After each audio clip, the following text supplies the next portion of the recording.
Salut, c'est Nathan, bienvenue aujourd'hui dans cette toute nouvelle vidéo. Aujourd'hui nous allons répondre à une question qui est tout aussi importante que l'entrepreneuriat lui-même et ses questions. Et voilà, n'est rien d'autre que qu'est-ce qu'un entrepreneur? On entend ça de partout, de gauche à droite, entrepreneur, mais il y a pas mal de gens qui ne savent même pas vraiment qu'est-ce que cela veut dire. Surtout les novices qui veulent s'élancer dans l'entrepreneuriat, ils n'ont probablement pas trop d'idées sur cette appellation qui est entrepreneur. Alors en tout cas, moi je me suis dit que je dois te faire une petite vidéo là-dessus pour que je te définisse cette expression et que par la suite, si c'est là que tu comptes te lancer, si c'est vraiment dans le monde des affaires que tu comptes faire tes premiers pas, eh ben, moi je t'encourage parce que il n'y a pas mieux que l'entrepreneuriat. Vous allez pouvoir quitter la retraite si c'est là que vous vous trouvez, ou vous allez peut-être pas en rentrer dans la retraite si vous êtes par exemple étudiant ou en train de vouloir créer votre entreprise. Mais avant de parler de qu'est-ce qu'un entrepreneur, je te conseille de t'abonner à la chaîne en activant la cloche de notification que tu vois apparaître juste en bas. Active cette cloche pour que tu sois tout de suite mis au courant de toutes les prochaines vidéos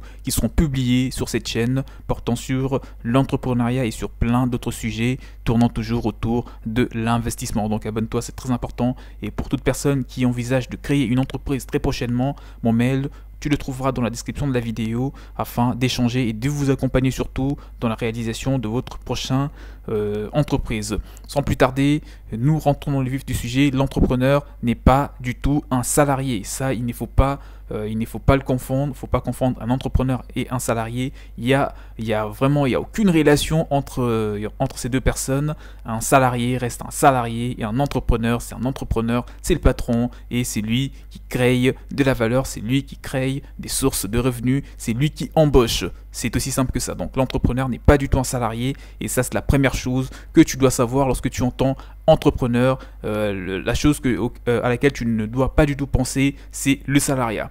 Un entrepreneur justement, c'est une personne qui agit en toute indépendance et qui est responsable de ses actes, de tous ses actes. Il n'est pas placé sous la subordination juridique d'une autre personne. Aucune personne au-dessus d'un entrepreneur.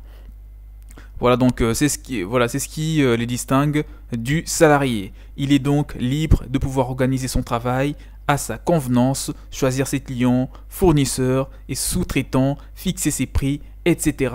C'est lui qui prend toutes les décisions, c'est lui son propre patron. Et je te conseille d'être dans cette catégorie de personnes parce que, en tout cas, si tu regardes la vidéo, c'est que tu n'es sûrement pas intéressé par le salariat. Tu veux te lancer dans l'entrepreneuriat, lancer ta propre boîte, ta propre activité et bien sûr la développer pour avoir un grand sentiment d'accomplissement dans ta vie. Si vous créez votre entreprise et que vous exécutez des faits, vos travaux sous l'autorité d'une personne qui a le pouvoir de vous donner des ordres et des directives, contrôler l'exécution de votre travail, sanctionner vos manquements, alors vous vous trompez ou vous vous trouvez dans une situation non pas d'entrepreneuriat mais de salariat. Donc pour savoir si vous êtes dans une situation d'entrepreneuriat ou dans une situation de salariat, il n'y a que trois choses principalement, notamment si vous avez des ordres et des directives provenant d'une autre personne, ou si vous contrôlez, ou si une personne contrôle l'exécution de votre travail ou sanctionne vos manquements. En tout cas, vous n'êtes pas un entrepreneur,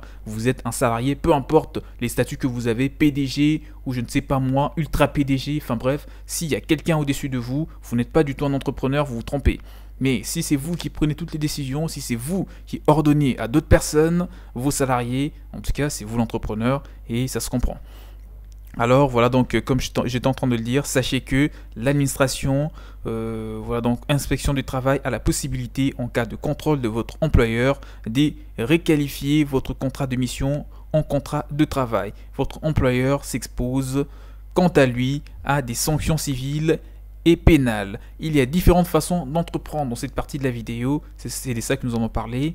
Elle varie en fonction de l'objectif que vous fixez et de l'ambition de votre projet. Vous pouvez par exemple créer votre emploi ou votre propre emploi par nécessité ou par volonté d'indépendance, lancer un nouveau produit, service ou concept qui répond à un besoin exprimé, créer une entreprise à fort potentiel de développement et d'emploi, reprendre une entreprise existante, ou encore créer une entreprise avec l'objectif de devenir très rapidement leader sur votre marché et en dernier lieu devenir franchisé et exercer une activité qui a déjà fait ses preuves ailleurs. Donc retiens tous ces points, les différentes façons d'entreprendre ou de devenir entrepreneur, c'est de créer votre propre emploi par nécessité ou par volonté d'indépendance, lancer un nouveau projet ou service, créer une entreprise à fort potentiel et des développements et de l'emploi, reprendre une entreprise qui existe déjà, donc tu rachètes une entreprise et voilà, donc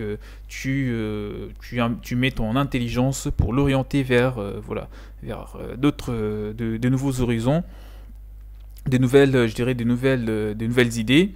Créer une entreprise avec l'objectif de devenir très rapidement leader sur votre marché, devenir franchisé et exercer une activité qui a déjà fait ses preuves ailleurs, etc.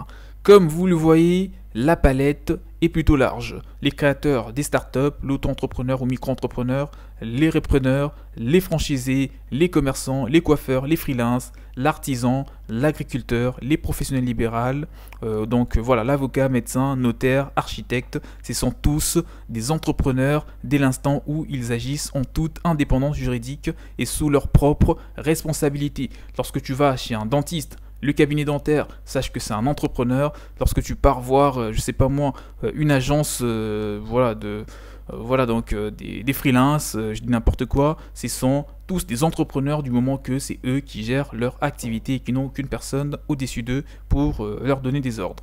Par conséquent, ce qui les différencie des autres sont la nature de leur activité, donc commerciale, libérale, artisanale, agricole, leur objectif personnel, créer son emploi, développer une activité, manager une équipe, la taille de leur entreprise et ses différentes perspectives de développement. Et les recours à une société de reportage, est-ce de l'entrepreneuriat? Ça, c'est aussi une question qui devrait avoir vraiment des réponses et c'est de ça que nous allons parler parce qu'on arrive vraiment vers la fin de la vidéo. Et les recours à une société de portage, est-ce de l'entrepreneuriat ou pas? En rejoignant une entreprise de portage, vous bénéficiez d'un certain nombre de services qui facilitent votre quotidien ainsi que la protection sociale d'un salarié, y compris au niveau des droits à l'assurance chômage. Par contre, vous agissez en toute indépendance et sans lien de subordination juridique, voilà donc vis-à-vis d'un employeur. Il s'agit donc bien d'une façon d'entreprendre. Je pense que tu as eu la réponse à cette question et surtout cette vidéo t'a vraiment aidé pour savoir qui est vraiment un entrepreneur et comment le différencier d'une autre personne qui est considérée comme un salarié. Moi je te conseille de te lancer sans tarder, comme ça tu vas vraiment tu vas devenir producteurs parce que les entrepreneurs sont des producteurs, des gens qui produisent, qui créent quelque chose pour d'autres personnes, notamment, ça peut être n'importe quoi, ça peut être des services, ça peut être des produits pour répondre à un quelconque besoin. Abonne-toi à la chaîne afin de ne rien rater sur les prochaines vidéos, comme ça tu seras alerté de tout ce qui sera publié comme contenu concernant cette chaîne portant sur l'entrepreneuriat et l'investissement de façon générale. Si tu veux te lancer, pour lancer ton entreprise, si tu as besoin d'un accompagnement, d'un réel coaching, tu peux me contacter, mon mail ou laisser quelque chose dans le commentaire afin de vous accompagner dans votre projet, peu importe le pays dans lequel, dans le pays où vous comptez plus précisément faire vos premiers pas dans l'entrepreneuriat. On se dit donc à la prochaine pour un nouveau contenu. Portez-vous bien. Ciao ciao.